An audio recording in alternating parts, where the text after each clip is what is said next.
This is TWiT.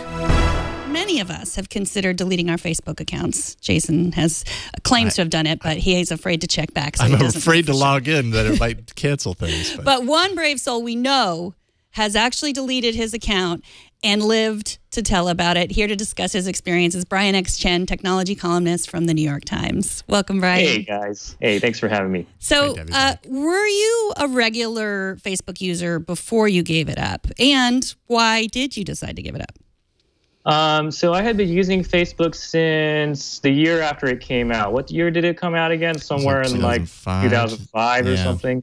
Yeah, so like I was in college at the time. I was one of the first universities to get access to Facebook. So I was one of the early adopters.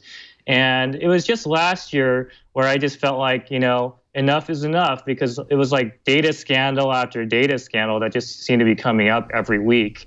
And, especially after Cambridge Analytica, I think the last straw for me was when Facebook reported there was like some attack on their network and tens of millions of accounts had been exposed.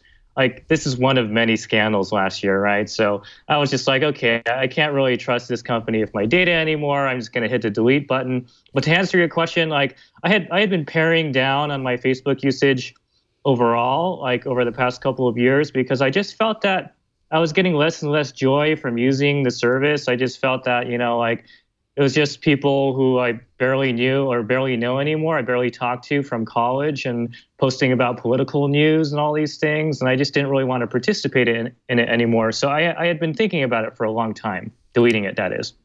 So you did not give up Instagram, which is owned by Facebook. And tell us what happened. You started to see some odd ads there. Yeah, what's funny is that, so because I deleted Facebook, Instagram no longer had very much information about me, so they started thinking that I was a woman. Because on Instagram, on your account profile, you don't state your gender. I didn't realize this until later. But yeah, so the advertisements I was starting to get were things for like women's bathing suits, slippers, makeup, Sephora ads, for example. And I thought it was kind of funny because I thought like maybe Instagram thinks I'm my fiance because she gets the same ads. And I thought maybe they think we're the same person because we share our dog's Instagram account. But I think it's mostly because they simply just don't know who I am anymore, which is kind of interesting. Now, you not only deleted Facebook, but you also went one step further. You installed tracker blockers to kind of reduce those targeted ads. So that's probably part of what you're talking about there. It just goes haywire when it can't figure out who the heck you are. They've just got to know. Was there any collateral damage in doing that? Because I know that that seems like a good next step to do. I've deleted my Facebook account, but I know I'm not living in a fantasy world where I believe that Facebook doesn't have some sort of insight into me. There are trackers all over the place. Did it have any collateral damage that you noticed? You mean collateral damage in terms of like websites breaking and things like that? Yeah, exactly. Like you wanted to block the ad tracking, but sometimes when you have scripts being canceled in the background, that sort of stuff, it can affect other things that you weren't maybe intending. Tracker blocking is a bit gentler than ad blocking. Like ad blocking is kind of extreme, where sometimes it even blocks elements that are part of a website, like say like a social media, like Twitter tool or something like that.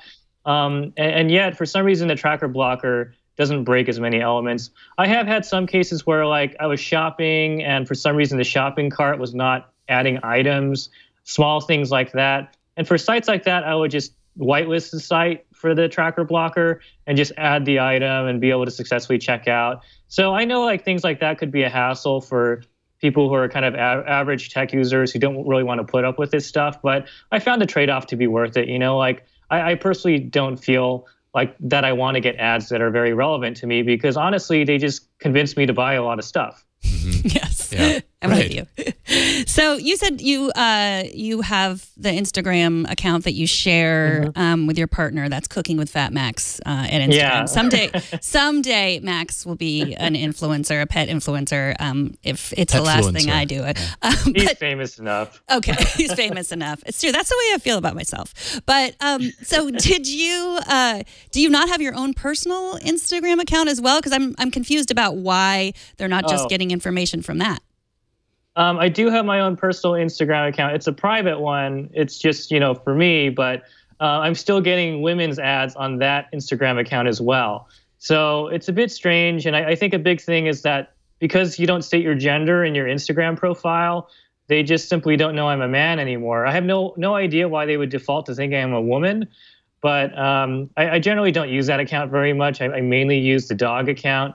And because I share the dog account with my fiance, it could be crossing wires and thinking that my device is also my fiance's device, even on my personal account. Mm-hmm. I don't know. I don't really know what's going on. But Facebook, when I talked to them, they were like, well, deleting Facebook made it so it was missing a lot of signals that it could have been taken from Facebook, you know. So because of that, it just might be serving me the incorrect ads. Yeah. Now you point out your Taylor Stitch targeted ad example in your article that led to you actually purchasing a jacket after it seemed to track you everywhere. This is, I'm assuming, before you kind of stopped all of this tracking. Looking back on that now, like on one hand, you ended up with a jacket that I'm sure you enjoy having. Do you feel manipulated in any way because you had initially said no? And I think this probably happens to a lot of us and we don't even realize it, right? We say no to something, but then it like follows us around and eventually we give in. Yay, we ended up with it, but it's kind of manipulative. It's very manipulative, actually. Well, I mean, I guess yes and no in that, I mean, honestly, I do still wear the jacket. I like the jacket. You know, I don't regret buying it. Yeah. But at the end of the day, did I need another jacket?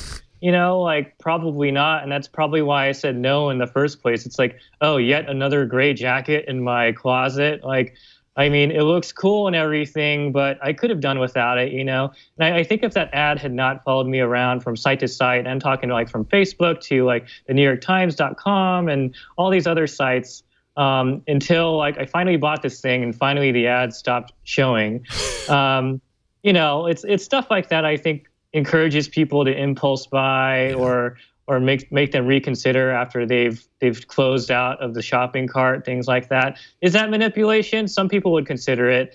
I just find it to be really nagging and intrusive, and I'm living a simpler life ever since I started blocking the trackers and I deleted Facebook. In the article, I do point out that my spending dropped dramatically after I deleted Facebook and stopped seeing these ads. It was something like 45% that it dropped. So pretty significant amount that I'm saving now. Very.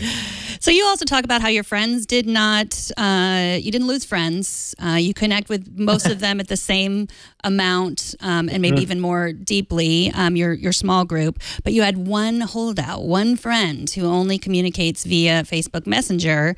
And you said you did actually communicate less with that person. Why can't you convince that person to get off Facebook Messenger? Well, you know, I'm not going to tell people what to do.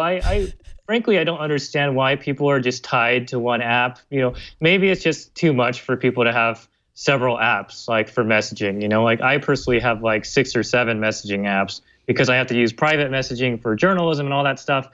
But maybe for average people, they're just like, well, I want to use one app. Most of my friends are already on here. Why should I download another one? So, you know, like I'm not going to tell people they're doing the wrong thing by staying on Facebook. I know that people have their reasons. But yeah, it's a bit disappointing that I lose touch with like that one person. But, you know, still we're friends. And like if we see each other in real life occasionally, you know, we'll still chat it up. And it's still the same relationship we always had. We just don't have as much small talk in between. Do they know that you're the personal technology columnist for the New York Times? I mean, that's your job to tell people what technology to use. Yeah, I mean, they know that, but it can get obnoxious, right? Like when some guy's just like telling you what to do all the time. So I try to scale it back. I guess so. And someone's pointing out in the chat room, which we should point out, that you don't need to have a Facebook account to have a Facebook Messenger, but that's their way of getting more of your information. I mean, they want that so that if you're like, well, I don't use Facebook, but you don't need it for Facebook Messenger. I think technically you need an account, but you can deactivate the account and still have Messenger. But I think technically you still have an account. So there's still ways for them to track like your personal data and follow you around. So that's the distinction I would draw. Yeah. And so you aren't spending all of your evenings, you know, swiping through, reading news feeds, feeling miserable about yourself anymore. You actually have time to read books, right? Like that seems like a pretty big net positive. Yeah, it's nice because like, I think part of it too is that I'm just less distracted, right? Yeah. So like ever since I deleted Facebook, I don't even really know what I was doing on Facebook. You know, I wasn't really posting much myself. I was just kind of it was like a parallel to the internet. You know, it was like that tab that was always open. I would just look at it every now and then just to see what my friends are saying, and then realizing like, oh, a lot of what these people are saying is not that interesting anyway. So like I'm participating less and less, and yet it's still distracting me, you know? But yeah, I started reading lots of Murakami books. Like I'm kind of addicted to that right now, and some different like American short story collections, things like that, just trying to, you know, get my creative stimulus going if I want to start writing creatively on my own. And that, you know, these are all good things. But yeah, I would say I don't even know if that's directly correlated or connected with quitting Facebook. It's just something that happened afterward. And maybe it could have happened without deleting Facebook. But I think there's a good chance that it had something to do with being off the social network. It is. I'd like to meet someone that has read all of Murakami and also spends a lot of time on Facebook, because no, it doesn't exist. Well, because I used to be able to. Now I don't know if I could. Like, I don't know if I could read one of his books. Maybe I'll put that on my to-do list. Which one would you recommend? Definitely The Elephant Vanishes. The collection of short stories is a really good one. Okay, short stories I can handle. I have one last question, and I'm asking this as someone else who tries to turn her dog into a petfluencer. Do you ever think if dogs could talk that they might also ask to get off Facebook and Instagram? Oh, that's funny. Yeah, I mean, definitely there are times when, like, you know, I'm on the couch or like in bed with my partner, and like we're scrolling through our phones on, like, first we're playing with the dog, and then we get distracted and we pick up our phones and we're doing something like going on Twitter or Instagram or whatever. And then the dog jumps off the bed or the couch and looks kind of mopey, you know, like, oh, you're not paying attention to me anymore. So they could definitely tell, right, when you're distracted by a screen. And I feel a little bit bad about that. And I'm a bit more conscious of it now that I've deleted Facebook. Another good thing. Yeah. Brian X. Chen is the lead consumer technology writer at the New York Times, where he reviews products and writes for the column Tech Fix, dedicated to solving tech-related problems. Thanks so much for joining us, Brian. Thank you, Brian. Good to be here again. Thanks, guys. Take care. Pleasure talking with you. Bye.